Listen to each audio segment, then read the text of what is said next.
Hello friend, आपका स्वागत है आपके अपने YouTube channel YK math and science classes में। आज हम आपके लिए रेलवे ग्रुप डी सेट जो प्रीवियस ईयर में पूछा गया था उसका आपका पूरा शिफ्ट का क्या होगा, आपका जितना भी शिफ्ट पूछा गया था पर लगभग 150 शिफ्ट में एग्जाम हुआ था वो सबका आपका क्या होगा PDF हमारे डिस्क्रिप्शन बॉक्स में आपका क्या है एक टेलीग्राम चैनल का लिंक है, उस चैनल से जाके जुड़ के आप फ्री में ले सकते हैं। वहां पर आपका डाला हुआ आराम से जाके क्या कहते हैं उसको डाउनलोड कर सकते हैं। तो आज हम देखेंगे उसी में आपका पीडीएफ में फर्स्ट शिफ्ट का स्टार्टअप कर रहे हैं। फर्स्ट शिफ्ट का जो होगा 17 तारीख नवंबर 2018 में जो हुआ था फर्स्ट शिफ्ट, उसका साइंस का क्वेश्चन देखेंगे और उसके बाद हम 12 बजे क्या होगा मैथ रीजनिंग का भी टॉपिक बाद में बनाएंगे, लेकिन अभी क्या करें हम साइंस को बताएंगे। और उम्मीद करते हैं अगर यदि आप पूरा साइंस का देख लेते हैं, पूरा जितना शिफ्ट है वो सब का अगर वीडियो हमारा देख लेते हैं तो लगभग आप 25 में 25 साइंस करके आएंगे इस बार। इसलिए क्या कीजिए, हमारे चैनल को सब्सक्राइब करके बेल आइकन जरूर दबा लें, जिससे क्या होगा आपको प्रत्येक दिन साइंस याद रखना। साइंस बहुत ज्यादा महत्वपूर्ण होता है। ग्रुप डी के सिलेबस में जानते होंगे क्या होगा आपका 25 साइंस होते हैं जो कि बहुत ही महत्वपूर्ण भाग होता है। इसलिए हम क्या करेंगे इसको कंप्लीट करेंगे और हमारा टॉपिक बाय टॉपिक भी साइंस का आपका प्लेलिस्ट बना, वहां जाके भी देख सकते हैं या वहां नहीं तो हम सेट के माध्यम से पूरा टॉपिक कवर कर सकते हैं। तो सेट में देखिए 100 नंबर क्वेश्चन आपका कि धोबन सोडा के एक अणु में क्या पानी के कितने अणु होते हैं, आपका पूरा ये बताया गया। धोबन सोडा कार्बन सोडा सब देखिए, धोबन सोडा का सूत्र होता है Na2CO3 और 10H2O। तो मतलब जल के देखिए कितने अणु होते हैं धोबन सोडा में, जल के 10 अणु होते हैं। धोबन सोडा का आपको उपयोग बताया होगा, जल की अस्थायी हो या अस्थायी कठोरता दोनों को हटाने के लिए क्या होता है आपका धोबन सोडा का प्रयोग। देखिए होता क्या है, याद रखेंगे कैल्शियम बाइकार्बोनेट या मैग्नीशियम बाइकार्बोनेट, ये जो बाइकार्बोनेट होता है ना, इसी के कारण जल की अस्थायी कठोरता होता किसका अस्थायी कठोरता जो होता आपका जल का किसके कैल्शियम या मैग्नीशियम के बाइकार्बोनेट के कारण होता अस्थायी कठोरता। और पढ़ेंगे तो क्लोराइड, इन दोनों के क्लोराइड या सल्फेट के कारण जो होता वो होता अस्थायी कठोरता। याद रखना है, पूछा जाता है कि जल की अस्थायी कठोरता किसके कारण से होता है या अस्थायी कठोरता किसके कारण होता है। तो हम क्या कर सकते हैं, धोबन सोडा का उपयोग करके हम दोनों प्रकार की कठोरता को दूर कर सकते हैं। और इसका धोबन सोडा का जो होता है केमिकल नेम होता है आपका था सोडियम कार्बोनेट, सोडियम कार्बोनेट याद रखना है इसका। और इसकी प्रकृति थोड़ा क्षारीय होता है, धोबन सोडा की प्रकृति क्या होता है थोड़ा आपका क्षारीय होता है। तो यहाँ से आपका क्या होगा, हम प्रत्येक क्वेश्चन के आपको उससे रिलेटेड एक्स्ट्रा भी बताएंगे, जिससे क्या होगा यदि आप पूरा सेट देख लेते हैं तो भी आप साइंस में क्या करते हैं 25 में 25 कर सकते हैं। नेक्स्ट क्वेश्चन देखिए, एक सुचालक का प्रतिरोध निम्नलिखित में किस कारक पर निर्भर नहीं करता है।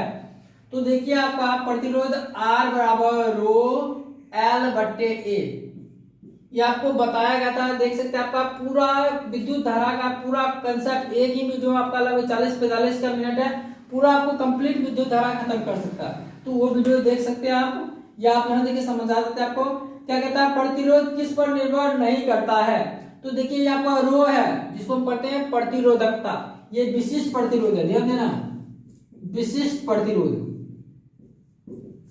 जिसको हम प्रतिरोधकता भी कहते हैं। क्या कहते हैं इसको, प्रतिरोधकता भी कहते हैं। इसका ऐसा मतलब क्या होता है ओम मीटर होता है, ऐसा मतलब क्या होता है ओम मीटर होता है। और ये जो हम पढ़ेंगे ये सिर्फ पदार्थ की सामग्री पर निर्भर करेगा। किस पर निर्भर करेगा, पदार्थ की सामग्री पर, याद रखना है।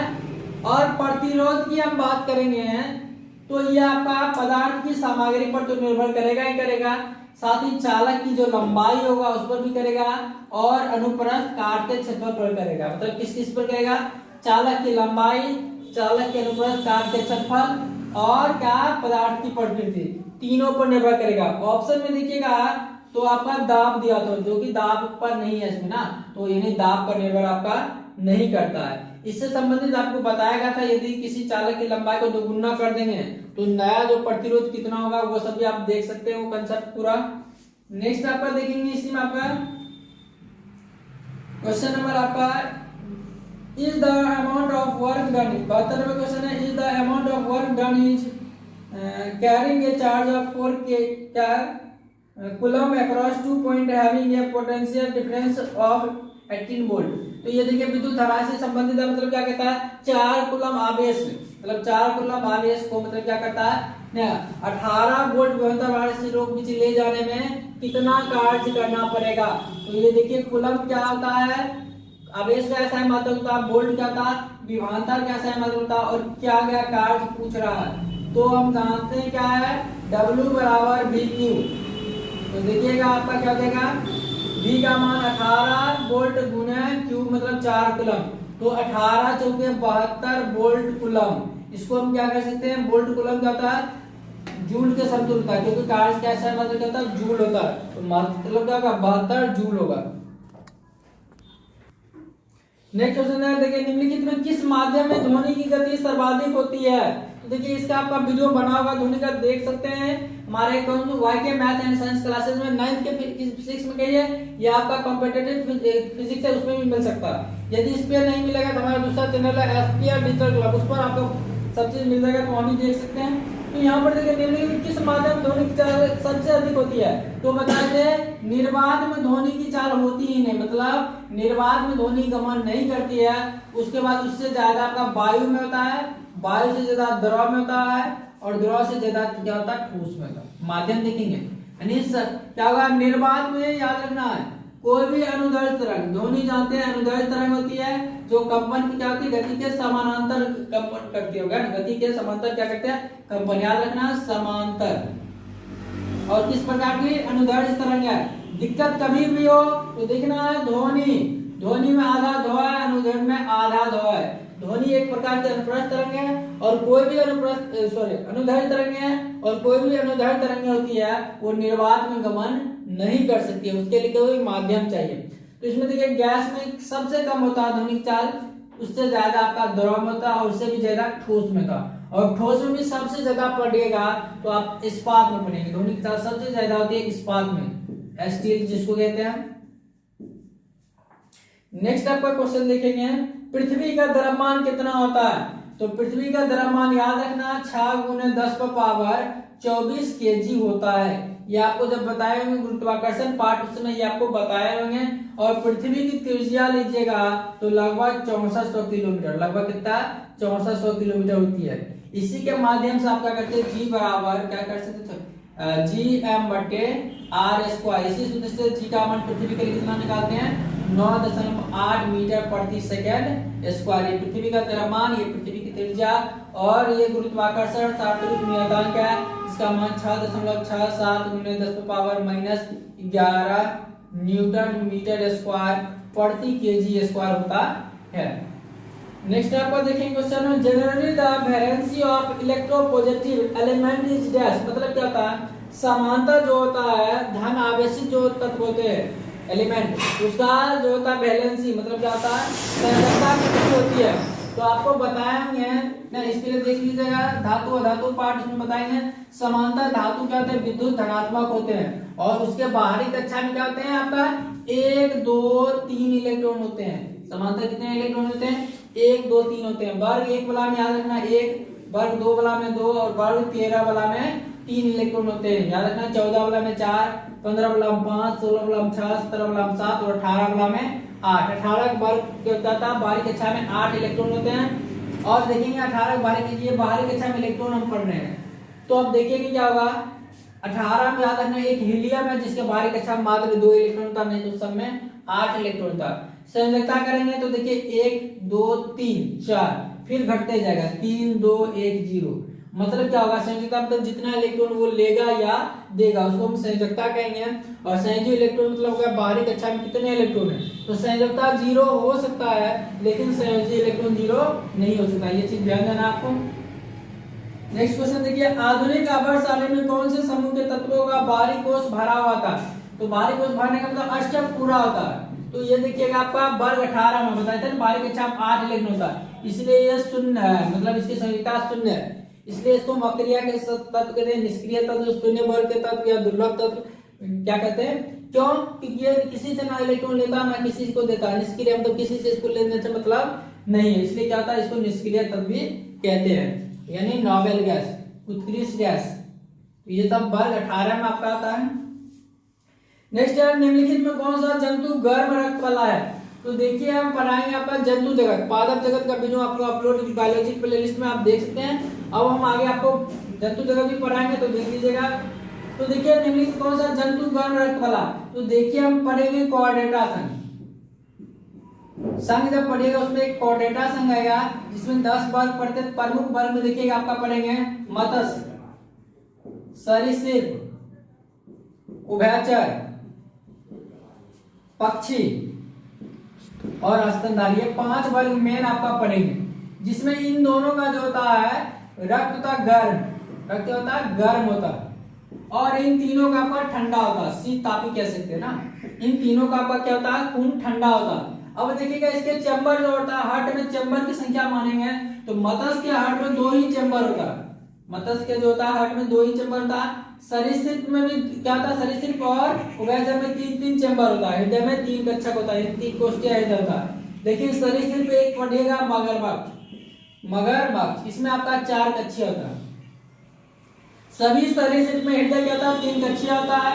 उभयचर में 3 कक्षीय होता है, और पक्षी में देखेंगे पक्षी और स्तनधारी में 4 कक्षीय, 2 आलिंद और 2 नीले होता है।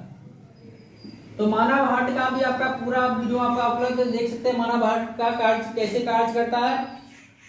तो यहाँ पर देख लीजिए आपका ये याद रखें आप 5 जगह यहाँ पर समझ में आना चाहिए आपका किसका हृदय। इसमें इसलिए याद होगा मत्स्य में क्या होगा आपका सिर्फ अशुद्ध रक्त पंप होता है, क्योंकि आपका 2 कक्षीय होता है। मनुष्य का हृदय क्या बताते हैं, 2 भागों में बटा हुआ, बायां और दायां भाग। तो बायां भाग में बताते हैं शुद्ध रक्त और दायां भाग अशुद्ध रक्त, दोनों को मिलने से रोकता है। नेक्स्ट क्वेश्चन है in which of the following process is oxygen released into the air. मतलब क्या था, किस प्रोसेस में, किस प्रक्रिया में क्या था वायुमंडल में ऑक्सीजन छोड़ा जाता है। तो हम जानते हैं प्रकाश संश्लेषण। क्या था, प्रकाश संश्लेषण, जिसको हम इंग्लिश में कहते हैं फोटोसिंथेसिस। फोटोसिंथेसिस ये प्रकाश संश्लेषण कैसे होता है ये भी हम जानते ही होंगे। क्या होता है, जब सूर्य ना क्या करता है, हरे पौधे क्या करता है, वायुमंडल से कार्बन डाइऑक्साइड, पृथ्वी से जल, मेन होता है जल, ये दोनों लेके क्या सूर्य के प्रकाश की उपस्थिति में, क्या कहेंगे हम, सूर्य के प्रकाश की उपस्थिति में, यूवी यानी अल्ट्रावायलेट भी कभी कभी लिखा होगा देखिएगा। और क्या पत्तियों में क्लोरोफिल भी होना चाहिए, हरित लवक जिसको हम कहते हैं, इसकी उपस्थिति में। यानी क्लोरोफिल नहीं होगा तो भी भोजन नहीं बनेगा, या सूर्य का प्रकाश नहीं होगा तो भी नहीं।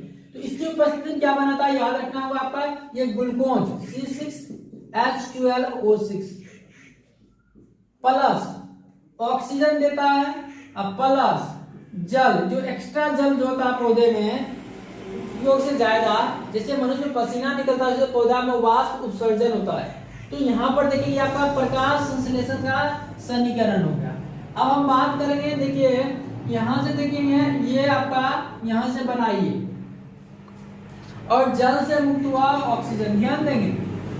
अब यहाँ देखिए हाइड्रोजन जुट रहा, हाइड्रोजन क्या हो रहा, जुट रहा। और बताए थे ऑक्सीकरण किसको कहते हैं, ऑक्सीकरण या उपचयन। ऑक्सीकरण को क्या बताते हैं, उपचयन। इसमें बताए थे ऑक्सीजन का जुटना या हाइड्रोजन का हटना, और अवकरण जिसको हम बताए थे अपचयन, इसमें ऑक्सीजन हटना और हाइड्रोजन का जुटना। तो यहाँ पर देखेंगे इसमें क्या हो रहा, हाइड्रोजन जुट रहा है तो हाइड्रोजन का जुटना क्या हो जाएगा आपका, अपचयन है ना। मतलब क्या हो जाएगा, यहाँ पर कह सकते हैं कि कार्बन डाइऑक्साइड के अपचयन से क्या बनता है, बना आपका ग्लूकोज, स्टार्च, कार्बोहाइड्रेट इसको कहते हो, क्योंकि इसी सब आपका ग्लूकोज जितना भी है सब आपका एक स्टार्च ही है, कार्बोहाइड्रेट ही है। वो आपका वीडियो बना हुआ देख सकते हैं आपका। और यहाँ देख रहे हैं इसमें क्या हुआ, हाइड्रोजन हट रहा तो मतलब उपचयन हो रहा ना। तो मतलब याद रखना है क्या, जल के उपचयन से बनता है ऑक्सीजन, और कार्बन डाइऑक्साइड के अपचयन से क्या बनता है आपका, बनता है स्टार्च। और ये प्रक्रिया याद रखना हमेशा दिन में होती है, जो प्रकाश संश्लेषण की प्रक्रिया हमेशा दिन में होती है, क्योंकि इसके लिए सूर्य का प्रकाश का होना अनिवार्य होता है। नेक्स्ट क्वेश्चन निम्नलिखित में क्या ठोस, द्रव और गैस तीनों रूप में पाया जाता है। ऑप्शन देखिएगा, धातु, निष्क्रिय तत्व, अधातु और उपधातु। तो बताया कि धातु सब क्या था, धातु सभी ठोस होता। अब बाद में इसमें पढ़े थे एगो Hg मरकरी, जो कि होता आपका द्रव अवस्था में था। एकमात्र धातु जो द्रव अवस्था में था क्या था, मरकरी, जिसको पारा भी कहते हैं, मरकरी या पारा। और हाथ पर रखने पर पिघलने वाला बताया था आपका सीजियम, फ्रांसियम हो गया, गैलियम, ये सब याद रखना है, गैलियम, सीजियम और फ्रांसियम। जब इसको हाथ पे रखेंगे मतलब इसका गलन बहुत ही कम है, हाथ के टेम्परेचर पर ये क्या होगा, पिघलने लगता है। कह सकते हैं रूम टेम्परेचर पर भी ये पिघलने लग जाता है। आगे हम देखेंगे अधातु, आपको बताए थे अधातु समांतर ठोस और गैस में होता। समांतर क्या होता है, ठोस और गैस होता। आपको बताया गया है कि कौन सा ठोस है कौन सा गैस है। देख सकते हैं आपका धातु अधातु का वीडियो बना हुआ है, प्लेलिस्ट में जाके देख सकते हैं। और एक अधातु ऐसा भी है जो द्रव होता है, वो क्या होता है आपका ब्रोमीन। ब्रोमीन क्या होता है, द्रव अवस्था में रहने वाली। और धातु पूछा जाए तो ब्रोमीन, और धातु पूछा जाए तो द्रव, सॉरी मरकरी यानी पारा होगा। नेक्स्ट आपका देखिए, धातु ऑक्साइड और हाइड्रोजन का निर्माण करने के लिए निम्नलिखित कौन सी धातु वाष्प के साथ अभिक्रिया करती है। आप बताएंगे वाष्प के साथ, मतलब एक तरह जल ही मान लीजिए, जल के साथ क्या करेगा, हाइड्रोजन और ना, यहाँ देखिए कुछ भी होगा, क्या कह रहा है, हाइड्रोजन, कोई भी धातु ऑक्साइड, कोई भी अगर ये धातु है तो क्या बनेगा, धातु ऑक्साइड, धातु ऑक्साइड प्लस हाइड्रोजन। जब भी जल किसी धातु से अभिक्रिया करता है तो धातु ऑक्साइड प्लस हाइड्रोजन बनाएगा। लेकिन ये अब जानते हैं हाइड्रोजन को विस्थापित करने वाला धातु कौन होगा, जिसे जो सक्रियता श्रेणी में क्या होगा, हाइड्रोजन से ऊपर होगा, नीचे वाला क्या होगा, नहीं विस्थापित करता। ये आपका देख सकते हैं प्लेलिस्ट में होगा, आपका सक्रियता श्रेणी बताया होगा अभिक्रिया जब पढ़ाए थे तब, उसमें संयोजन वियोजन अभिक्रिया पूरा होगा। तो यहाँ पर ऑप्शन उसमें देखिएगा, कॉपर, आपका लेड और सिल्वर और एल्युमिनियम है, चार ऑप्शन आपके पास है। तो याद होगा ऊपर से ही एल्युमिनियम आता है ना, ये सब आपका हाइड्रोजन से भी नीचे है, तो मतलब क्या होगा, एकमात्र क्या होगा आपका आंसर एल्युमिनियम होगा, जो क्या करेगा इसमें ऐसा अभिक्रिया करेगा। देखेंगे निम्न से कौन सा विकल्प उस लवण का उदाहरण है जिसके जलीय विलयन का मान 7 से कम है। अब देखिए ऑप्शन देखिएगा, आपका होगा क्वेश्चन आपका ये 33 नंबर सेट में है, sodium carbonate, sodium bicarbonate, sodium chloride और ammonium chloride. Answer ammonium chloride होगा। देखिए समझिए, हम आपको पहले भी बता चुके हैं, धोवन सोडा और खाबर सोडा क्या होता है, क्षारीय होता है। क्या होता है, दोनों की प्रकृति क्या होता है, क्षारीय होता है, मतलब पीएच मान बता सकते हैं 7 से ज्यादा होगा। और सोडियम क्लोराइड है, ये आपका नमक है, इसका पीएच मान जानते हैं, पीएच मान जानते हैं क्या होगा, किसी भी लवण का नहीं होता। और अमोनियम क्लोराइड ये क्या होता है, आपका अम्लीय होता है, तो मतलब इसका पीएच मान 7 से कम हो जाएगा, आपका आंसर अमोनियम क्लोराइड। नेक्स्ट है, जब कोई वस्तु वृत्तीय पथ पर गति करती है तो घूर्णन करती हुई वस्तु पर केंद्र की ओर लगने वाला बल क्या कहलाता है। तो देखिए जब वृत्तीय पथ पर कोई वस्तु गति करती है, ध्यान दीजिए, तो केंद्र की ओर बल लगता है, जिसको हम कहते हैं अभिकेंद्रीय बल। याद रखना, इसको हम कहते हैं अभिकेंद्रीय बल। और इसका उल्टा होता है, केंद्र के बाहर को लगता है, उसको हम कहते हैं अपकेंद्रीय बल, जिसके कारण कपड़ा सूखता है, जो कपड़े वाला मशीन होता है सूखने वाला, या मक्खन से जो आपका दूध से मक्खन निकलता है वो भी अपकेंद्रीय, मतलब केंद्र से बाहर को लगता है, मतलब मक्खन अंदर है उसको बाहर को निकाल देता है, या जो कपड़ा सुखाने वाला मशीन होता है क्या करता है, अंदर में जो पानी होता है उसको बाहर की ओर निकाल देता है। तो यहाँ पर अभिकेंद्रीय बल के लिए देखिए सूत्र याद रखेंगे। आप मान लेते कोई वस्तु है v वेग से चल रही है और इसकी त्रिज्या कितनी है आपका r, इसकी त्रिज्या r है और वस्तु का द्रव्यमान m है, तो अभिकेंद्रीय बल F बराबर आप कह सकते हैं mv²/r। याद रखना mv²/r, ये आपका अभिकेंद्रीय बल का सूत्र होता है। नेक्स्ट आपका किसी वस्तु पर कार्य करने वाले गुरुत्व बल को क्या कहते हैं। तो देखिए आपका पृथ्वी या पृथ्वी पर मान लेते हो, पृथ्वी जिस बल से किसी वस्तु को अपनी ओर आकर्षित करती है उसे हम कहते हैं गुरुत्वाकर्षण, उसे हम कहते हैं गुरुत्वाकर्षण बल। लेकिन वस्तु के लिए वही भार कहलाता है, जो पृथ्वी के लिए क्या हमारा गुरुत्वाकर्षण बल है, गुरुत्वाकर्षण क्या बल है, वही वस्तु के लिए वही क्या कहलाता है, भार कहलाता है। इसलिए क्या होता है, बल और भार का दोनों का यूनिट क्या होता है आपका न्यूटन होता है, दोनों का यूनिट क्या होता है आपका न्यूटन होता है। और भार बराबर देखिएगा mg, द्रव्यमान गुना गुरुत्वीय त्वरण। याद रखना है, ये आपका बार बार क्वेश्चन पूछा जाता है किसी भी वस्तु का भार अलग जगह अलग अलग होता है, तो वो आपका विभव गुरुत्वाकर्षण बल में आपको मिल जाएगा, देख सकते हैं। नेक्स्ट आपको देखेंगे निम्नलिखित कौन सा न्यूटन गति के तीसरे नियम का उदाहरण है। तो न्यूटन की गति का नियम भी आपको बताया गया। तो यहाँ देखिए पहला उदाहरण आपका होता है, दूसरा और तीसरा। पहला उदाहरण ये मानिएगा कि ना जड़त्व का नियम, इसको क्या कहते हैं, जड़त्व का नियम गैलीलियो ने दिया था। न्यूटन गति का पहला नियम का जड़त्व का नियम है, लेकिन जड़त्व का नियम किसने दिया था, गैलीलियो ने। ये नियम क्या कहता है कि जो भी वस्तु अपनी प्रारंभिक अवस्था को बनाए रखेगा, कोई भी वस्तु है वो अपनी प्रारंभिक अवस्था को क्या करेगा, बनाए रखेगा। मतलब क्या, गति में तो गति में ही रहेगा, और स्थिर है तो वो क्या होगा, स्थिर ही रहेगा। इसे हम कहते हैं जड़त्व का नियम। और किसी भी वस्तु का जड़त्व की माप होता है उसके द्रव्यमान से, उसके द्रव्यमान से होता है। मतलब क्या, द्रव्यमान ज्यादा होगा तो जड़त्व भी ज्यादा होगा, द्रव्यमान कम होगा तो जड़त्व भी कम होगा। ये आपका हो जाएगा न्यूटन गति का प्रथम नियम। अब इसमें देखेंगे उदाहरण क्या होता है, जब हम बस में चलते हैं ना, बस में होता है जगह पीछे आगे चलना, ये हो जाएगा। या जब क्या कहते हैं छड़ी को, धूल को क्या कहते हैं, यानी दरी को पीटते हैं तो वो धूल का अलग हो जाना, ये सब आपका गति का पहला नियम है। दूसरा नियम देखेंगे जो क्षेत्ररक्षक का होता है, यानी खिलाड़ी जो होता है कैच लेते वक्त हाथ को पीछे करता है, या जो शीशा उसा वस्तु ले जाते हैं उसमें क्या करते हैं, कागज या कोई भी मुलायम चीज डाल देते बीच में, तो ये भी आपका गति का दूसरा नियम। तीसरा नियम में देखिएगा क्या, प्रत्येक क्रिया के बराबर और विपरीत प्रतिक्रिया। जैसे हम नाव से कूदते तो नाव का पीछे की ओर जाना, बंदूक से गोली चलने पर बंदूक का पीछे की ओर झटका लगना, या रॉकेट का उड़ना, ये सब आपका गति का तृतीय नियम के अंतर्गत होता है। नेक्स्ट क्वेश्चन देखिए, कोई बल कहता है 1 kg पिंड की गति को 4 मीटर प्रति सेकंड से 8 मीटर प्रति सेकंड तक बढ़ा देता है, तो बल द्वारा क्या गया कार्य क्या होगा। तो ध्यान दीजिए द्रव्यमान m क्या है, 1 kg है, और पहला वेग क्या आपका v1 आपका 4 मीटर प्रति सेकंड है। अब इसको क्या किया, एक बल लगा के कर दिए 8 मीटर प्रति सेकंड, तो बल द्वारा क्या कार्य कितना होगा। तो देखिए दोनों स्थिति में गतिज ऊर्जा निकाल लीजिए, पहले कितना था अब कितना। तो देखिए गतिज ऊर्जा क्या मानते हैं, हाफ mv², हाफ mv²। पहला स्थिति में लेंगे 1/2 गुने 1 गुने अभी कितना 4, 4 गुने 4, तो क्या करेंगे 4 दूनी 8, मतलब 8 जूल।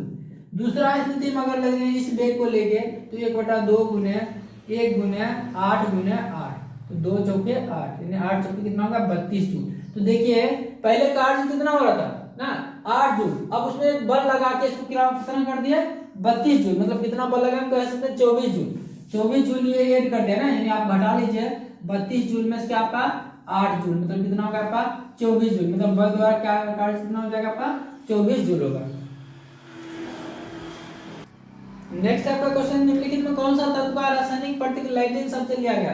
तो देखिएगा आपका लैटिन शब्द होगा Fe, लोहा ना, या जानते हैं चांदी जैसे होता है, सोना होता है आपका, फिर देखिएगा शीशा होता है ना,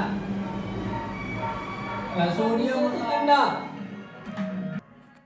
युग्मज किसमें समाविष्ट हो जाता है, युग्मज किसमें समाविष्ट हो जाता है। तो बताया था ये आपका निष्कर्षण देखिएगा, मानव जन्म पूरा पढ़ाया गया, वहां से आपको क्वेश्चन रेलवे में जरूर पूछा जाएगा, तो इसलिए उस वीडियो को भी पूरा जरूर देख लीजिएगा।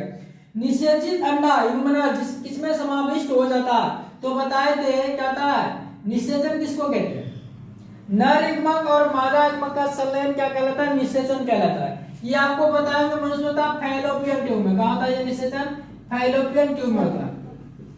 और निषेचन क्या बताते हैं, 1 सप्ताह के बाद जब भ्रूण क्या होता है ब्लास्टोसिस्ट अवस्था में पहुंचता है, तो क्या होता है वहां पर, तब वो गर्भाशय की दीवार से चिपक जाता है, गर्भाशय की दीवार से जाके क्या होता है चिपक जाता है, जिसे क्या कहा जाता है गर्भधारण कहा जाता है, या आरोपण इम्प्लांटेशन भी कहते हैं।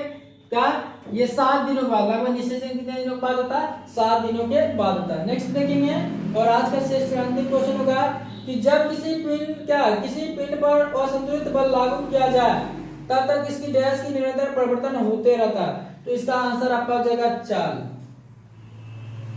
देखिए हम इसके लिए समझेंगे संतुलित बल और असंतुलित बल। संतुलित बल मतलब क्या होगा, एक ही वस्तु पर जब एक से अधिक बल कार्य करे, मान लेते हैं इधर 2 बल कार्य कर रहा है, 2 बल इधर, तो इधर जितना कार्य कर रहा है बल 10 न्यूटन, इधर भी 10 न्यूटन कर रहा है, तो क्या होगा ये संतुलित है, इसमें कार्य नहीं होगा। क्यों, क्योंकि मान लेते दोनों तरफ बराबर शक्ति से अगर कोई व्यक्ति कुछ खींचेगा तो कहीं नहीं खींचेगा, क्योंकि दोनों तरफ बराबर बल लग रहा है। यदि मान लेते इधर हम 12 न्यूटन कर देंगे तब क्या होगा, इधर हमेशा खिंचाते चलेगा, मतलब चाल हमेशा इधर क्या होगा, बढ़ते जाएगा, मतलब इधर बढ़ते चलेगा ना, तो मतलब क्या होगा, इधर चाल हो जाएगा, मतलब चाल क्या होगा, बढ़ते रहेगा। समझ में आ गया? क्योंकि असंतुलित, याद रखना, संतुलित बल की स्थिति में कार्य नहीं होता, क्योंकि दोनों तरफ बराबर बल लगता है, मतलब ना इधर जाएगा बस ना इधर जाएगा, तो कार्य नहीं होगा। लेकिन असंतुलित में एक तरफ ज्यादा बल एक तरफ कम बल होता है, तो इसमें कार्य होगा। तो इस तरह से हम जब देखें एनटीपीसी रेलवे ग्रुप डी का प्रीवियस ईयर का था सेट आपका फर्स्ट, जो कि 17/9/2018 को पूछा गया था, उसका फर्स्ट शिफ्ट का साइंस का क्वेश्चन देखें। यदि आपको वीडियो पसंद आया तो हमारे चैनल को लाइक शेयर और सब्सक्राइब जरूर करें। इसी तरह हम आपके लिए प्रत्येक दिन क्या करेंगे, जो भी आपका पूछा गया प्रीवियस सेट उसका लाएंगे और एक्स्ट्रा में इसके साथ साथ बताते चलेंगे।